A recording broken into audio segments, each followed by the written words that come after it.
అసెంబ్లీలో దివంగత ప్రధాని మన్మోహన్ సింగ్ సంతాప తీర్మానం సందర్భంగా డిప్యూటీ సీఎం బట్టి విక్రమార్క మల్లు స్పీచ్ పాయింట్స్.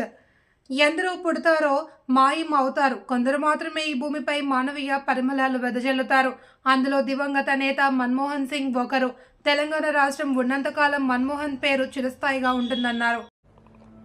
అధ్యక్ష, కొంతమంది ఈ భూమి మీదకి ఎలా వస్తారో అలా మాయం అవుతారు అధ్యక్ష. మరికొందరు తాము నడిచిన నేలంతా మానవతా పరిమళాలు వెదజల్లుతారు. ఇంకొందరు తమ అసాధారణ ప్రతిభతో తాము పుట్టిన దేశానికి వన్నె తెస్తారు.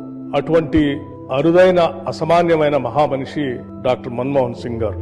వారు ఈ దేశంలో చేపట్టినటువంటి అనేక పదవుల్లో ప్రతి పదవికి వన్నె తెస్తూ ఆ తీసుకున్న ప్రతి బాధ్యత నుంచి కూడా ఈ దేశాభివృద్ధి కోసం కఠినమైన నిర్ణయాలు తీసుకున్న సంగతి కూడా మనం అందరం ఈ సందర్భంగా గమనంలో తీసుకోవాల్సినటువంటి అవసరం ఉంది అధ్యక్ష. వారు సరళీకృత ఆర్థిక విధానాలతో ఈ దేశ సంక్షోభ కాలానికి ఆర్థిక సమతుల్యాన్ని పరిపుష్టి చేసి ఈ దేశం ఒక బలమైన ఆర్థిక శక్తిగా ప్రపంచ దేశాల్లో నిలబెట్టారు అని చెప్పడంలో ఎటువంటి అతిశయోక్తి లేదు అధ్యక్ష.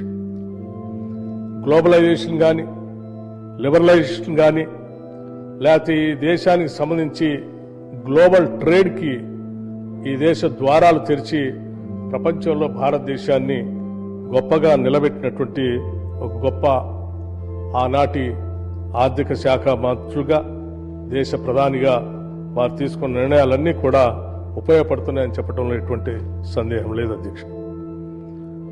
కేవలం ఈ దేశ ఆర్థిక విధానాలకు మాత్రమే సంబంధం కాకుండా ఈ దేశంలో ఉన్నటువంటి అనేక అసమానతల్ని, ఈ దేశంలో ఉన్నటువంటి సామాజిక పరిస్థితులను కూడా పూర్తిగా అవగాహన చేసుకొని వాటన్నిటికి కూడా అపారమైన సేవ చేసి చట్టాల ద్వారా ఈ దేశంలో ప్రజల్ని ధైర్యంగా నిలబెట్టినటువంటి వ్యక్తి కూడా డాక్టర్ మన్మోహన్ సింగ్ గారు అధ్యక్ష.